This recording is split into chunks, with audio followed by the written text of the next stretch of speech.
বিহারে ভোটের তালিকা সংশোধন করতে গিয়ে প্রায় ৬৫ লক্ষ মানুষের নাম বাদ গেছে।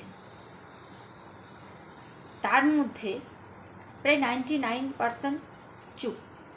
কেন? যাদের নাম বাদ গেছে এই ৬৫ লক্ষের মধ্যে 99% সামনে এগিয়ে আসেনি বা আন্দোলন করেনি যে আমার নামটা কেন বাদ গেল।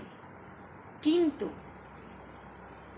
চারা ঘোটালার যিনি জেল খাটা ব্যক্তি, যার নাম সবাই জানেন লালু প্রসাদ যাদব, তার পুত্র তেজস্বী যাদব, তিনি দাবি করছেন যে আমার নামটা বাদ গেছে।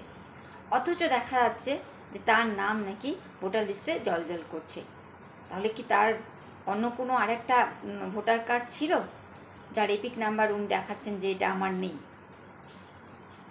আর এই ইন্ডিজোটি প্রতিবাদে নেমেছে বিহারে।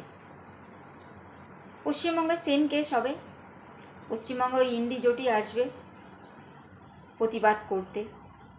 তো আমি ভাবছি যদি পশ্চিমবঙ্গে ধরুন এত বড় একটা কাজ বাই চান্স মিস্টেক হতেই পারে, দেখা গেল দুটো নাম ভোটের তালিকা থেকে সত্যি সত্যি আউট হয়ে গেল, দুটো নাম, ভাবুন তো কী হবে।